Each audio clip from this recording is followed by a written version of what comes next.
Hello everyone, this is Max from Maximum Android. Today I'm going to share my genuine user, not the blogger, definitely not one experience about a phone which is very interesting but not widely spread on the market.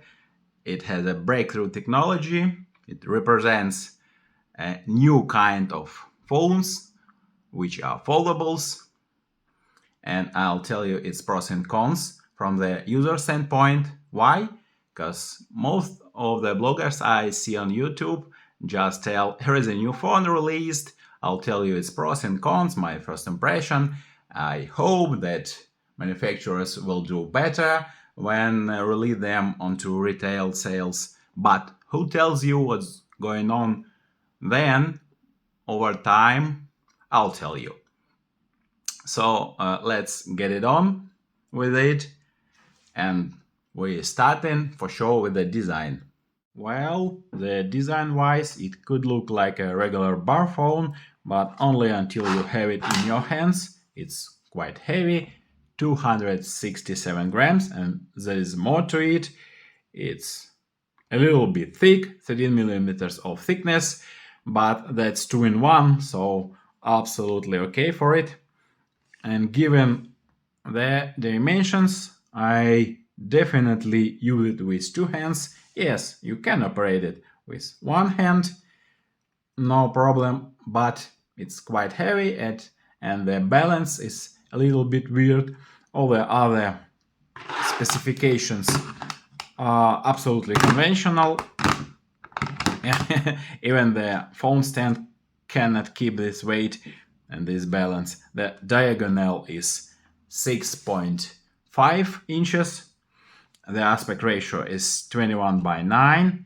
I'd like it to be a little bit wider, 20:9, but those dimensions are the same for bar phones, so that's absolutely fine until you have a case upon it, which is a different story.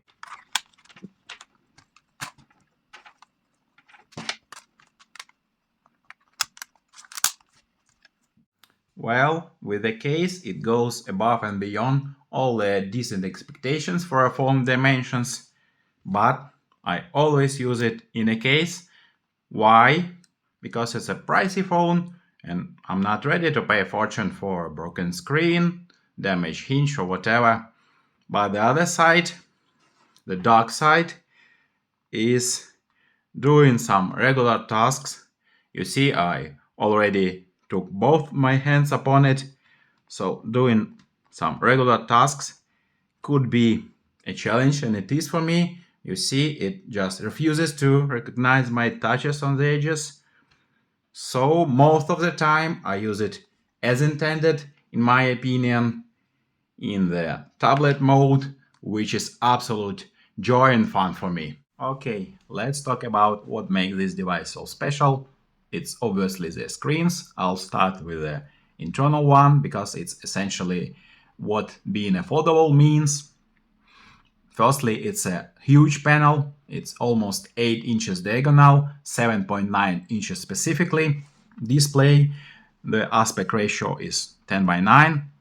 I definitely see it as a square screen. So with such a huge screen, you need two of your hands all the time you use it.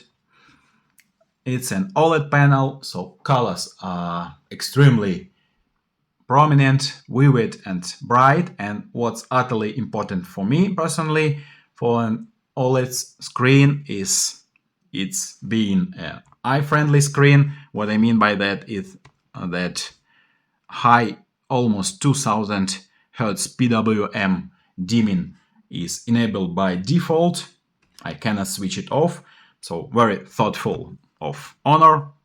We can check it on any light or white background that there is no flickering whatsoever, and I can assure you I didn't have any eye strain or eye fatigue whatsoever, and I'm talking about more than 6 months of its usage. The refresh rate is only 60 or 90 Hz, so it's not LTPO, but does it run smoothly and fluently? Absolutely yes, I can assure you of that as well. So it's a gorgeous screen by any means. The peak brightness goes almost up to 900 nits of peak brightness, not the brightest screen on the market, but absolutely enough for me personally for both indoors and outdoors. So I am absolutely satisfied with the internal screen whatsoever. And the last but not the least, the crease. Yeah, it's a foldable phone. It's obviously and certainly has a crease, but it's only visible when the screen is off. Yeah, can I feel it? Yeah, just a little bit.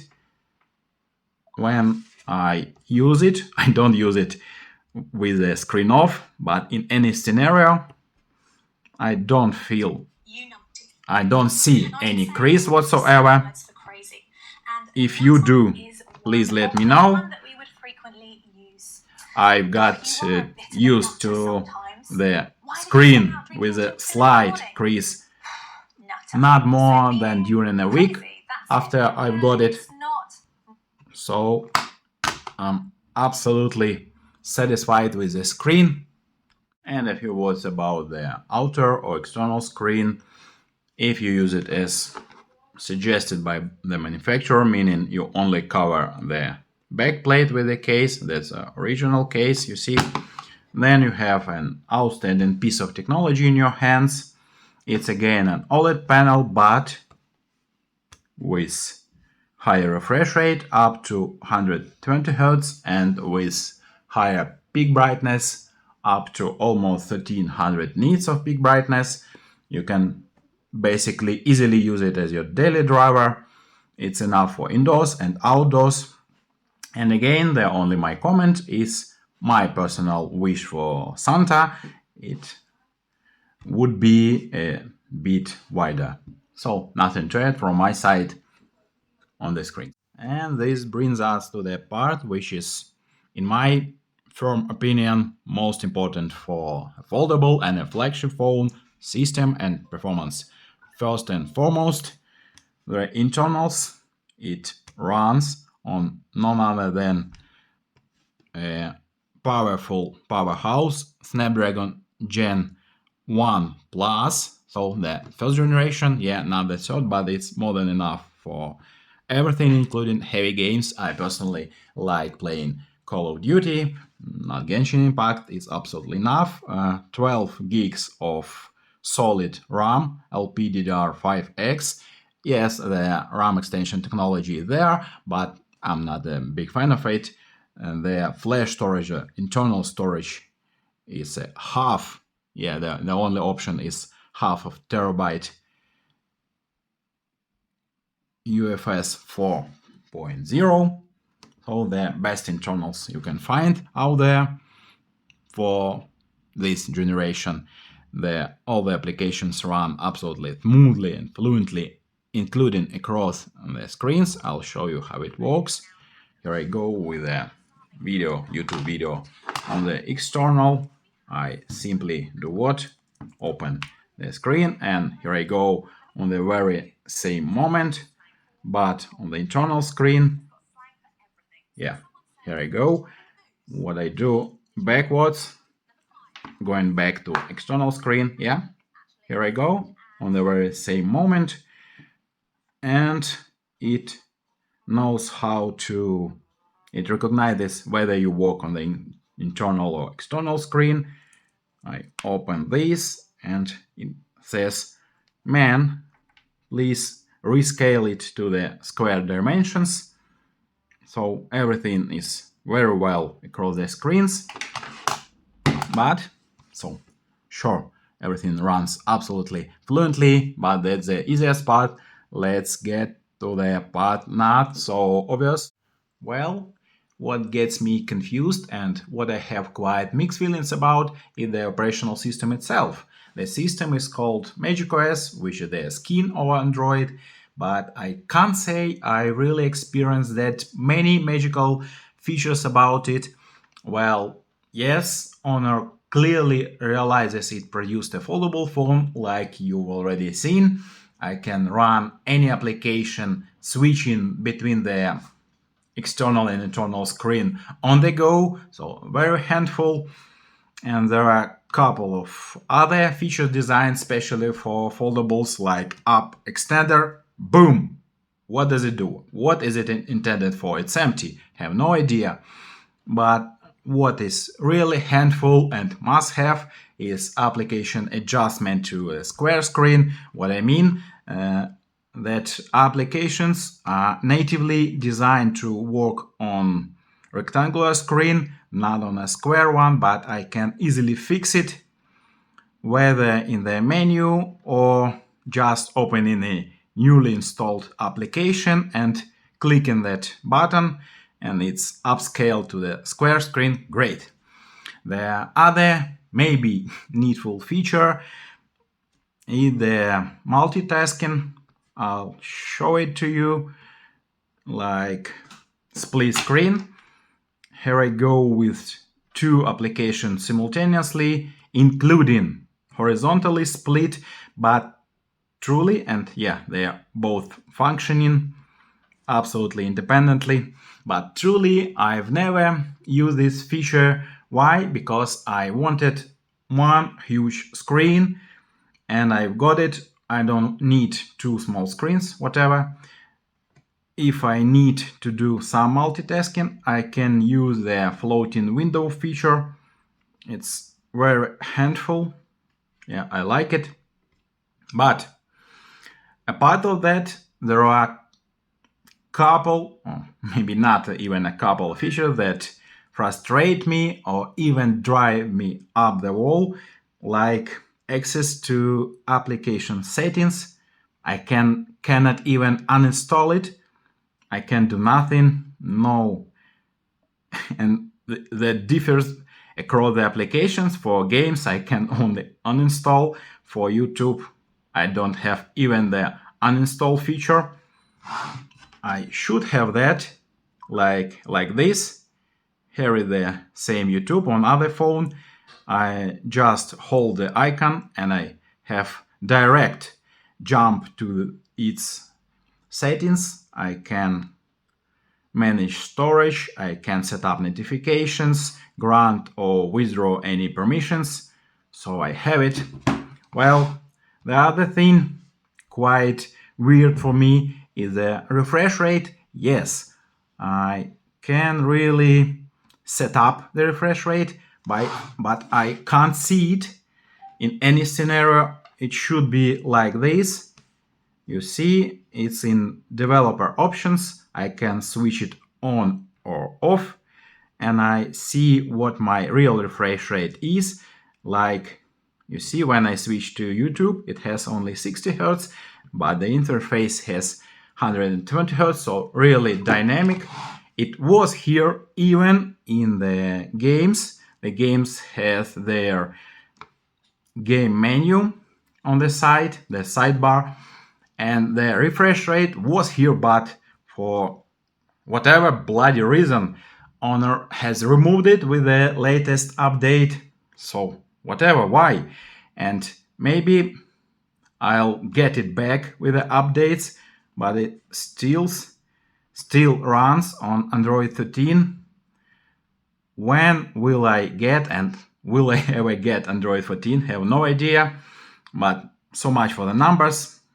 I'm about features, not numbers in the settings. And what feature I truly want to have with Android update or with any update is using the advantage of two screens. So I should be able to make good selfies using the cover screen, but there are no controls, no shutter, no zooming. So it's the advantage of two screens is quite useless over here, and there are a couple of much lesser but maybe some noisy things, like the themes. It's the fonts available for me. Half of them are for money and the vast majority of them are Chinese. Why? why do I have Chinese fonts on global phone? Have no idea. So overall, the system itself, the operational system, leaves quite a room and maybe even a stadium for improvement. Well, I don't have much to say about the camera system. It quite matches the systems of on any other flagship phone. The main sensor is Sony IMX800, which makes great both photos and videos. It's accompanied or coupled with 50 megapixel ultra wide and macro camera as well. And for zooming, we have, what do we have? 8 megapixel, where is it? The hell? Yeah, 8 megapixel telephoto camera. It's for zooming in and out, periscope zoom. Both photos and videos are great. Here are some examples for you.